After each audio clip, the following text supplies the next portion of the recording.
Hello and welcome to Two Moms and Some Labels. Two Moms and Some Labels is a platform created for families caring for a child with disabilities to come together in a shared space to commune, network, and gain ideas on how to persevere through challenging times.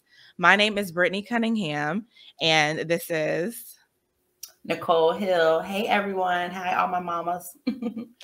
So, yes, we will be your host for Two Moms and Some Labels. And today, for episode 1, we just wanted to dive into a little bit of our backgrounds so you can get to know a little bit more about us and why Two Moms and Some Labels was created. So, again, my name is Brittany Cunningham, and I am a realtor, a notary. I am a early interventionist for children. And I am here with Miss Nicole because we both share a common factor, which is we both have a child with a disability. And so my child has quadriplegic cerebral palsy, and she is 12 years old. And it has been such a long journey for us. It has been difficult, but we have learned to be able to move past all the hurdles and be able to persevere through all of our challenging times. And again, this is why we're here, because we want to help you all gain ideas on how to do so as well. So I'm hoping that you'll be able to gain some knowledge and some maybe information that you didn't know from listening to our podcast. And Miss Nicole, do you want to introduce yourself again and let them know a little bit about your background? Yes. So my name is Nicole Hill. I am a mom to a miracle little boy. He was born at 23 weeks. He has cerebral palsy right now. That's all he's diagnosed with. He is just turned 5. So I have a little walking, talking, loud, active young man. And he does have a trach and a G-tube. So it has been a journey, but connecting with other moms, communicating with other moms has really helped me on this journey. So connecting with Miss Brittany and able to do this for other moms is a blessing. And I'm just so excited to share, connect, and get some ideas and share some ideas with all you mamas out there. Yes. So many families, parents, caregivers are just struggling to make it day to day with this new life that they have kind of been just thrown into. And it can be challenging. But what we do want you to know is that there are many resources available in the community that caregivers are unaware of and would like to have more information about. And so we are here to help you gain that knowledge about those programs that are out there and how they may be useful to your particular situation. Again, our goal is for parents and caregivers to be able to have a safe space for all of us to come together and gain knowledge, gain ideas on how to keep this journey pushing forward and move through while caring for a child with disabilities.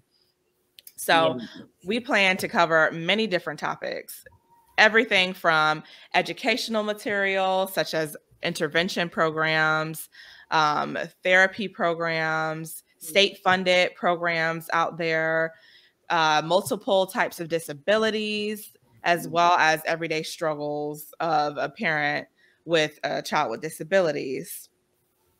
And so Nicole, she touched on a background about her child. And I mentioned that my child has quadriplegic cerebral palsy.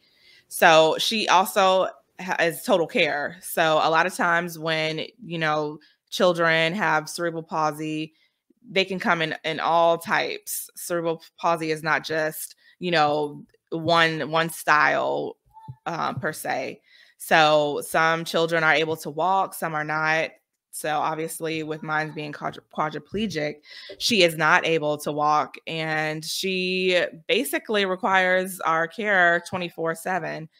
She has a wheelchair. She does have a feeding tube as well, which is known as a G tube, like Nicole had said with Lorenzo. And so I also have to transfer and lift her, and that can take a lot of strength and muscle. So it can be very tedious and tiring at times. But over the years, I just have learned to kind of push forward past that. At first, of course, it was really a big struggle for me. And I can say that, when we first found out that she had cerebral palsy, which was around the age of 3 from the orthopedic doctor, we were quite surprised to hear that. And we had no idea what that even meant. So I had to do so much research to figure out what that was. What we did know is that, she was about 3 years old and she wasn't crawling. She wasn't rolling over. She wasn't sitting up. But we were so young. We were parents at 19, 20. And so we really had no idea about what to expect as far as development for, a child, and where we were supposed to turn to when these developmental milestones were not being hit. And so, when we went to the primary care doctor, they finally said, we need to send you to go and get some help through early intervention service program. And I didn't mention as well, but my daughter, Ayana, she was born at 24 weeks and she weighed 1 pound and 3 ounces. And now she is a whopping 68 pounds. So she is definitely not that little baby anymore. I always say that she was like the size of a Beanie Baby, if you guys remember what those look like, the little small stuffed animal like toys. But she was literally the size of a Beanie Baby. I think the Beanie Baby was probably even a little bit bigger than her when she was born. But anyways, we had to go to an early intervention program, which they call Early Steps, here in Florida, where we are. And there we were able to get evaluations and receive therapy services that were much needed for her development.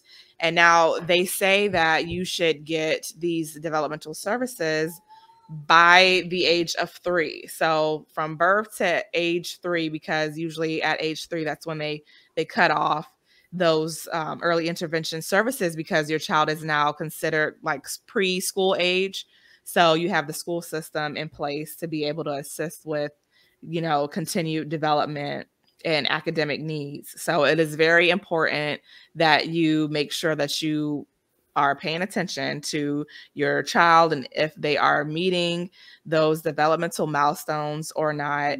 I know, as parents, we can get caught up in our day-to-day lives and we may just say like, oh, it's okay. They'll walk at their own time or they'll crawl at their own time. And that was something that we were doing. We were just like, maybe she'll start sitting up next year. Maybe she'll start rolling over next year. And that next year turned into another year and another year.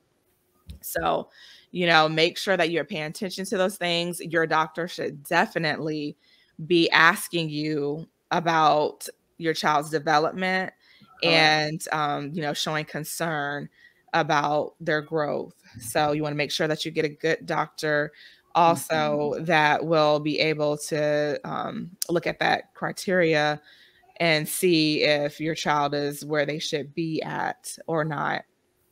But luckily we were able to get in before she had turned 3, just a little bit before, maybe like a year or 2, we had the services.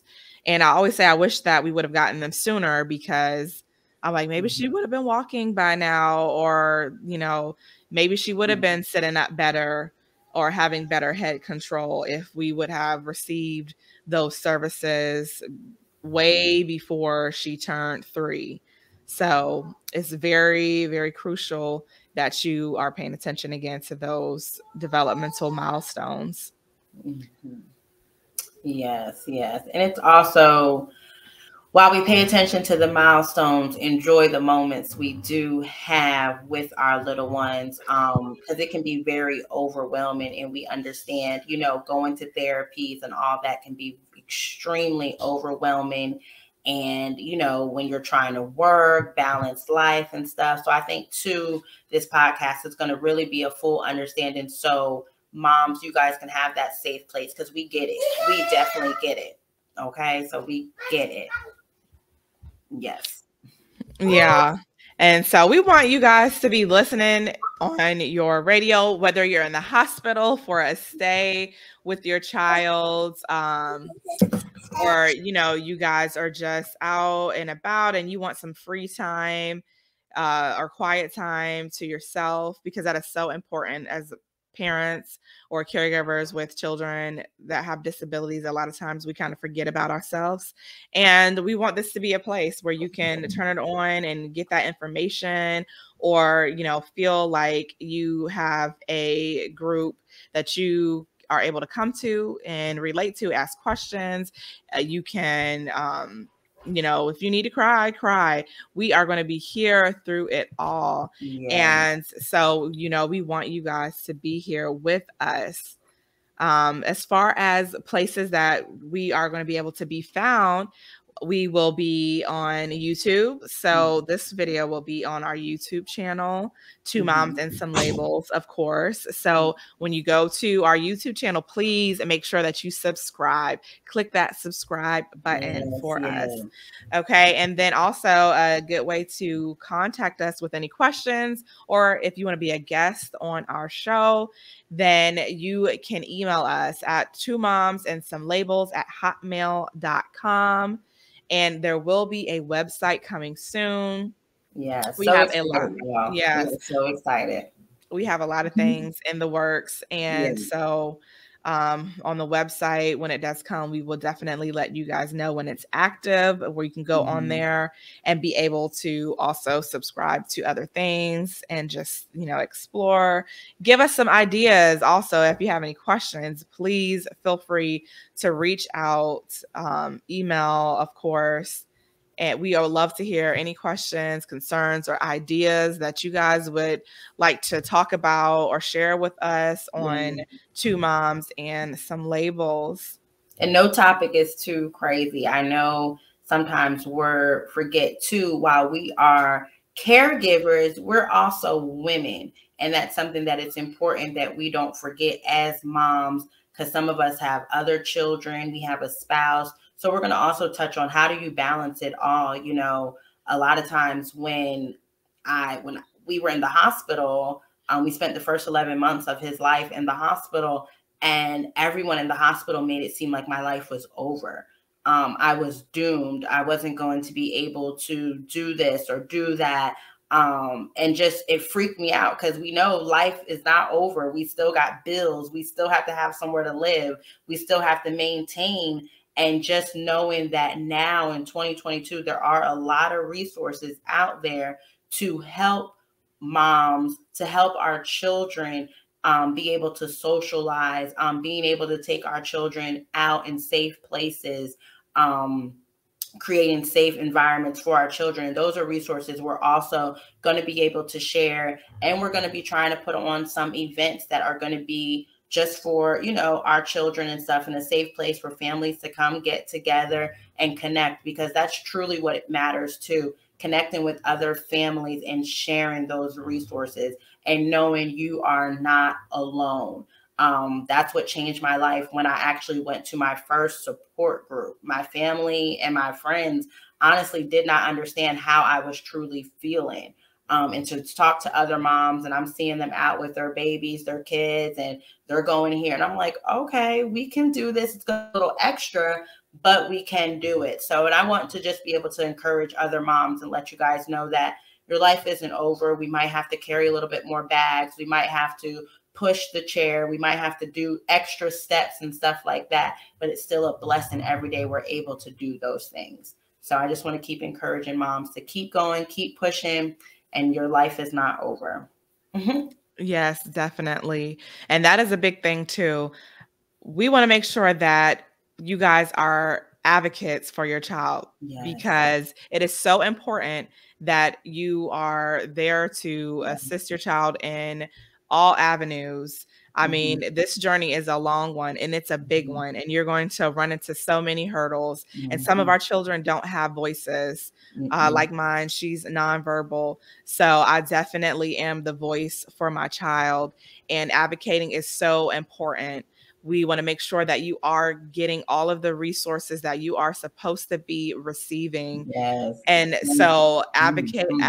advocate. That is so important. And that is something that we want to help you be able to become better at and become Mm-hmm. stronger at also. So we are going to teach you guys how to advocate for your Yes. child at all means possible. Okay, don't be scared. I know it can be intimidating when you go out there to Mm-hmm. those big appointments, the IEP meetings or major surgeries or assessments or what have you, but don't be scared to use your voice. Okay. Yes, your voice matters. And like Brittany said, we do speak for our children. So it's very important that we're very engaged at appointments, that we show up and we're ready. It's a lot of information sometimes at these appointments. And you can always, tell the doctor, slow down. Let's go over this a little bit slower. You have that right. And we just want to really help moms, families, caregivers understand the referrals you should be getting, the opportunities, the financial resources you should be getting, the different resources to help your daily activities, daily life. We want to make sure you know all about them and how you should actually be receiving them. Because I know it can be so draining when you're working and you're trying to call the insurance and you're on hold for 40 minutes only to be transferred and hung up on. I get it, trust me. But we have to figure out how we can do better. We have to go to sessions, and we're in Florida. So if we have to go to Tallahassee, like we really want to make changes. So that's why it's going to be important that you guys engage with us, email, comment, actually for this video, comment below what disability your child has, what state you're in. We want to connect because we know we're not the only families out here with these disabilities, abilities, and different things like that. So we really want to connect. We can do more in numbers. Right. And so I want to thank you all for listening in today to Two Moms and Some Labels. This is just the beginning. We're just getting started. We have so much more to talk about, and we Yeah, are so excited to be on this journey with you so all. good. So again, you can go to our YouTube channel, Two Moms and Some Labels, and subscribe, comment. And you can also email us with any questions, concerns, or ideas. We would love to hear from you. And we cannot wait to see what is ahead for Two Moms and Some Labels, and also helping you in this journey of life with your children or child with a disability. Yeah. So we are looking forward to the future. And thank you so much for Thank you tuning in to guys. Two Moms and Some Labels. We will Thank see you you. next time. See you next time.